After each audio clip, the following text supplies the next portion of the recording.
DMTV Info, votre chaîne d'information en temps réel.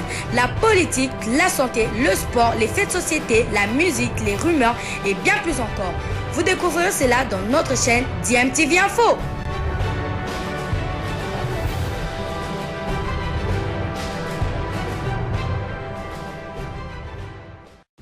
Vous êtes sur DMTV, bonjour ou bonsoir, tout dépend de l'heure à laquelle vous nous suivez. Tout le plaisir est pour nous de vous retrouver, mais surtout de savoir que vous êtes nombreux en train de suivre votre chaîne YouTube DMTV. DMTV qui vous propose l'actualité, mais vous propose aussi des analyses et des réflexions sur des sujets d'actualité, sur des faits sociaux ou tout simplement des réalités que nous observons ici chez nous en République démocratique du Congo. L'actualité, c'est bien entendu les éliminatoires de la Coupe du Monde Qatar 2022 qui vont débuter dès le début septembre prochain, et la République démocratique du Congo qui est logée dans le groupe J avec la Tanzanie, le Madagascar ainsi que le Bénin va bien évidemment prendre part à ces éliminatoires lors de cette première journée. Déjà, ce sera le 2 septembre prochain où la RDC doit affronter la Tanzanie, un match qui venait d'être avancé par la Fédération internationale de football association, et cette dernière a dévoilé les dates et les officiels des matchs de la première journée du deuxième tour de la qualification à la Coupe du Monde de la FIFA 2022 Zone Afrique. La rencontre de la première journée opposant la RD Congo à la Tanzanie n'aura plus lieu le vendredi 3 septembre 2021. La FIFA l'a avancé à jeudi 2 septembre 2021 à 15h au stade Tout-Puissant Mazembe de la commune de la Kamalondo dans la ville de Lubumbashi. Réagissant à la correspondance de la FIFA, comme d'autres associations nationales du continent, la Fédération congolaise de football association avait sollicité le même jour, le vendredi 13 août 2021, la reprogrammation du match RD Congo-Tanzanie pour le samedi 4 septembre 2021 dans le même site. Mais la FIFA l'a maintenu pour le jeudi 2 septembre prochain en rappelant que la Confédération africaine de football avait demandé à chaque fédération de proposer la date de préférence pour son match à domicile, tout en soulignant que la CAF et la FIFA prendraient la décision ultime. Ainsi, dans sa correspondance du lundi 16 août 2021, la FIFA justifie la programmation de ces matchs de la compétition de la zone Afrique en ces termes. Nous voudrions vous informer que l'exercice de coordination de l'ensemble des 40 matchs en Afrique au mois de septembre ne fut guère chose aisée. La CAF et la FIFA ont joint leurs efforts afin de peaufiner au mieux le calendrier, et il y a lieu de relever que la répartition des matchs tient également impérativement compte des besoins de couverture télévisuelle de chaque match. FIFA TV a dû ainsi assurer une grille suffisamment répartie et en même temps idéalement fournie afin de donner la meilleure exposition possible à chaque équipe participante. Ainsi, les 4 équipes du même groupe joueront le même jour. Pour notre groupe RD Congo, Tanzanie et Madagascar, Bénin, la première journée de ces éliminatoires de la Coupe du Monde Qatar 2022 sont fixées le jeudi 2 septembre 2021, et la deuxième journée qui mettra aux prises le Bénin à la RDC et la Tanzanie au Madagascar est programmée au lundi 6 septembre 2021 à Cotonou et à Dar es Salaam. Donc les matchs ont été avancés d'un jour. Il faut dire, je comprends que la République démocratique du Congo ait sollicité le report de ce match-là au jour suivant, mais que la FIFA au contraire avancé encore. C'était probablement peut-être par rapport à la contrainte de l'arrivée de ces joueurs. La plupart sont d'ailleurs des joueurs évoluant à l'extérieur du pays. Il n'y a que 2 qui évoluent ici au pays. Les 2 gardiens, c'est Adiba Dio ainsi que Hervé Lomboto, le gardien du Daring Club Motema Apembe. Et donc la fédération a peut-être voulu donner un jour de plus au coach de la République démocratique du Congo et au Léopard pour mieux se préparer, parce que là, le regroupement est prévu pour le 30 et le match se joue le 2. Franchement, on se demande quel travail pourra faire Hector Raoul Cooper. C'est bien compliqué et c'est vraiment bien difficile. Donc voilà l'information que nous avons voulu partager avec vous sur cette brève que nous vous proposons. Nous allons terminer ceci en allant voir du côté du Saint-Éloi Lupopo pour vous donner les quelques nouvelles que nous avons pu récolter de cette équipe-là.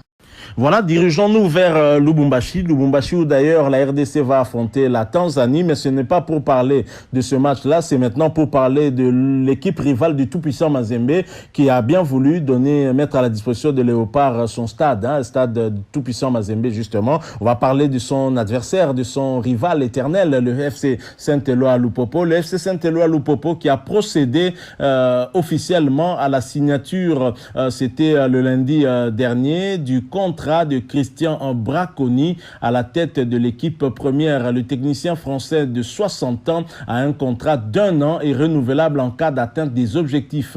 Le FC Lupopo fait peau neuve, un nouveau président, de nouveaux joueurs et un nouvel entraîneur. Jacques Kiaboula, nouvellement porté président, ne fait pas les choses de moitié. Après avoir fait signer les vétérans comme Youssouf Moulumbu et Lei Matampi, et aussi Patou Kabangou, il a déniché un ancien de la Ligue 1 pour être le coach, pour bien évidemment lui permettre d'atteindre son objectif. Alors Christian Braconi, venu de Rennes, s'engage avec le FC Saint-Éloi Lupopo dans l'objectif de porter le club au sommet. Le choix a été fait sur base d'un critère tout à fait objectif par rapport à son expérience, mais aussi sa disponibilité à pouvoir donner le meilleur de lui-même pour que l'équipe du FC Saint-Éloi Lupopo arrive à remporter le championnat de la République démocratique du Congo, a déclaré le président du club. Arrivé à Lubumbashi le dimanche 15 août 2021, le technicien français n'est pas un inconnu des terres africaines. Je suis bien évidemment honoré de pouvoir continuer ma carrière ici à Lupopo. Je sais qu'avec ce club, il y a beaucoup d'attentes, d'espérance. C'est un club historique qui a besoin de retrouver sa robe d'antan. Avec la venue du gouverneur, les ambitions s'en trouvent élevées, s'en trouvent importantes et je suis en plus honoré de pouvoir être le coach de cette équipe aujourd'hui, a assuré Braconi. Je propose d'ailleurs de suivre cet élément dans lequel vous allez justement suivre lui-même Christian Braconi qui s'exprime une fois arrivé au sein à Lubumbashi, bien évidemment au sein du Saint-Éloi Lupopo. Il lui-même vous va donner une idée sur le travail qu'il attend, un défi pour le Saint-Éloi Lupopo, mais on lui laisse pas trop de temps. En fait, il a un contrat d'objectif, c'est un peu comme Hector Raoul Cooper à la tête de l'équipe nationale de la République démocratique du Congo. Bon, suivant Braconi, suivant son arrivée, et ensuite nous allons nous retrouver pour la conclusion. Et vous allez également suivre aussi le premier entraînement, la première séance d'entraînement qu'il a eu à animer avec cette équipe-là. Et vous allez aussi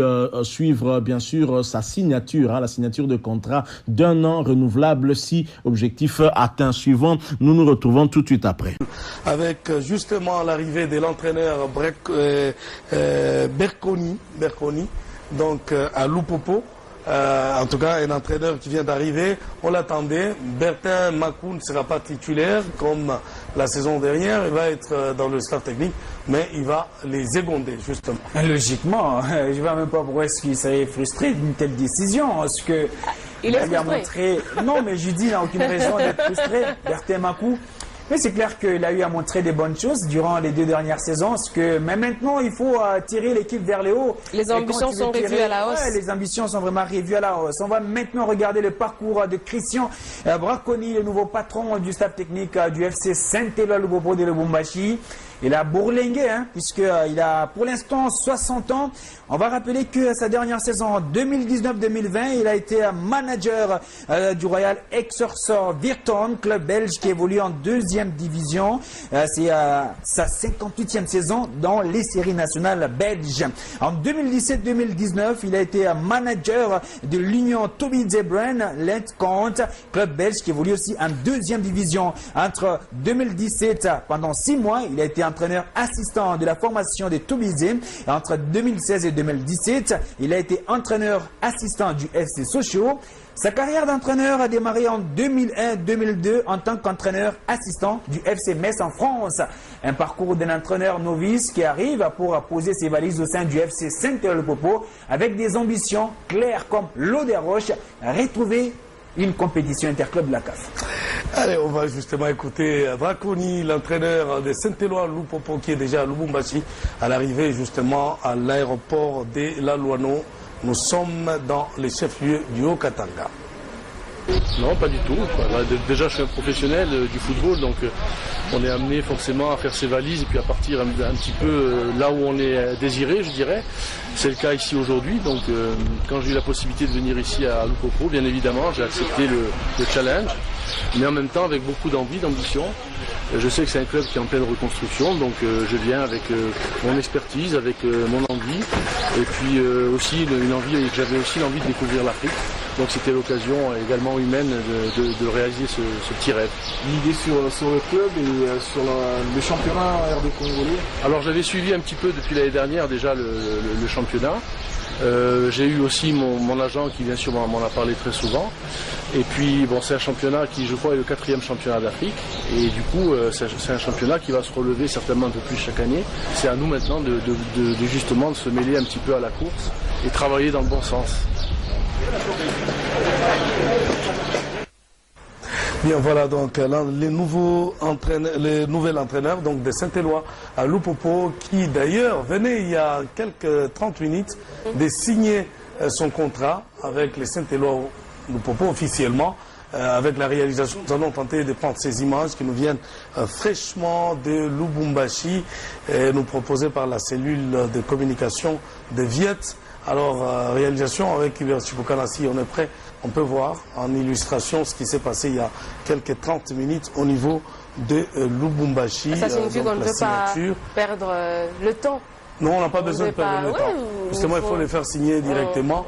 Pour que le travail commence aussi. Pour que le travail commence. C'est vrai qu'il avait déjà commencé avec Bertin Makou. Exactement. Mais maintenant, les titulaires est arrivé. Les joueurs sont arrivés. Il faut y aller, il faut démarrer.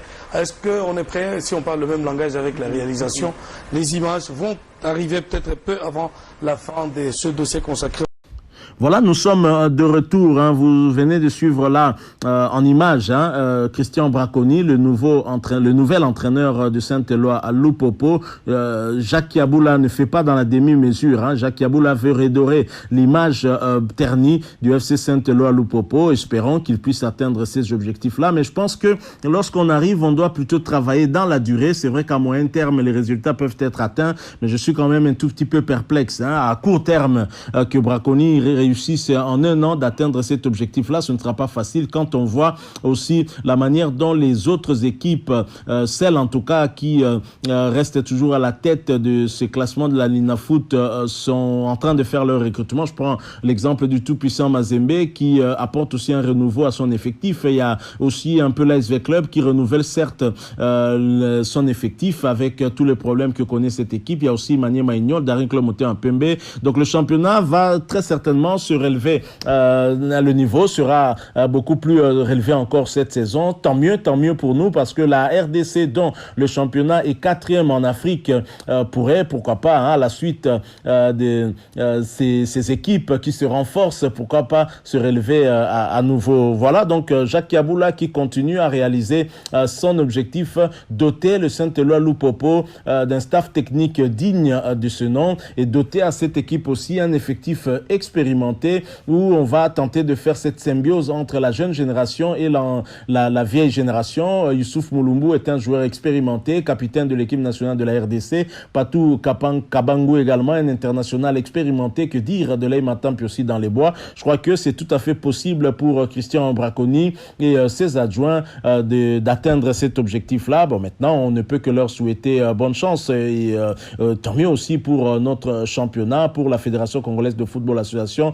C'est de bonne guerre, c'est bien que les équipes se renforcent ainsi, et vivement que les choses aillent pour le mieux. Et en même temps, nous souhaiterions aussi que les équipes qui se renforcent ainsi ne soient pas découragées par le corps arbitral. Je crois que la fédération et la Linafoot doivent mettre un accent sur la qualité des arbitres pour nous donner les résultats qui sont les vrais, et non privilégier certains clubs au détriment d'autres. Voilà, nous sommes arrivés à la fin de ce sujet concernant les Léopards ainsi que le Saint-Éloi Lupopo. Si vous l'avez aimé, laissez-nous un maximum de j'aime, partagez avec nous également votre point de vue en nous les laissant à travers un commentaire. Si vous êtes nouveau ou ancien sur cette chaîne mais que vous ne vous êtes pas encore abonné, n'hésitez pas, s'il vous plaît, abonnez-vous et n'oubliez pas d'activer la notification en cliquant tout simplement sur la petite cloche que vous verrez apparaître dès que vous serez abonné, parce qu'elle vous permettra de ne plus rien manquer des prochaines vidéos que nous allons vous proposer. Encore une fois, merci à vous. Nous espérons vous retrouver bientôt avec un autre sujet d'actualité. En attendant, portez-vous bien. DMTV vous dit